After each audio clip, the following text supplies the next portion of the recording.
कहीं आपने सुना है मस्जिद से पैसा ले रही है सरकार, चर्च से पैसा ले रही है सरकार? लेकिन 4 लाख के ऊपर हिंदू मंदिर ऐसे हैं जो सरकारी नियंत्रण में है और सरकार चढ़ावे का पैसा उनसे लेती है। जो भक्त जाता है, जो दर्शनार्थी जाते हैं, वो ईश्वर के प्रति अपना समर्पण करते हैं। सरकारी नियंत्रण मंदिरों पर से हटना चाहिए। आपके माध्यम से, इस सदन के माध्यम से अपनी ये बात पहुंचाना चाहेंगे श्रीमान। और हमारा स्पष्ट मानना है, लोगों ने जापान की तुलना करी कि साहब जापान कभी किसी का गुलाम नहीं रहा, और जापान हो, यूरोप के कई देश हो, उनके साथ सबसे बड़ा फायदा जानते हैं क्या है? उन्होंने अपने आस्तीन में सांप नहीं पाले हुए हैं। हमारे आस्तीन में इतने सांप है कि हम अपने घर के सांपों से लड़े कि बाहर के दुश्मनों से लड़े।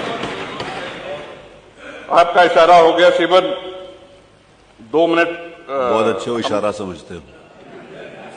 अंग्रेज जब भारत में आए, उसके पहले हमारी जीडीपी विश्व की जीडीपी के 30% से अधिक थी। पूरा व्यापार हम करते थे, और जब गए तो लगभग 1-1.5% बचे थे। हम कंगाली पे आ गए थे। अंग्रेज जब आए तो 60 से 70 हजार अंग्रेज सैनिक थे कुल, और उस समय अविभाजित भारत की आबादी 60 करोड़ थी। 1857 की गदर के बाद, स्वतंत्रता संग्राम के बाद, वो संख्या अंग्रेज सिपाहियों की 80,000 से 1 लाख हो गई। आप कल्पना करें,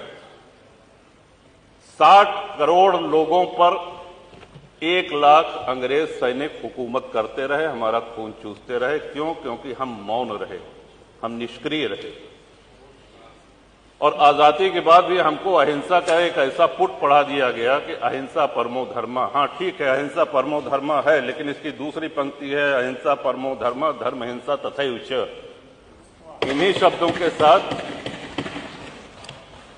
आपका आभार व्यक्त करते हैं श्रीमन। और कुंभ की चर्चा आई तो कुंभ में मैंने प्रवास किया श्रीमन। देश विदेश में कुंभ की चर्चा हुई, प्रशंसा हुई, और एक छोटे से छोटे सफाई कर्मी से लेकर के बड़े से बड़े अधिकारी ने अपनी पूरी ऊर्जा लगा दी। मैं समझता हूं कि इतने बार तुम माननीय नेता सदन गोरखपुर नहीं गए होंगे जितनी बार प्रयागराज गए। सुबह न देखा न शाम देखा, हमेशा पहुंचते रहे। और अद्भुत व्यवस्था, 60 करोड़ के ऊपर श्रद्धालुओं ने पतित पावनी मां गंगा में स्नान किया।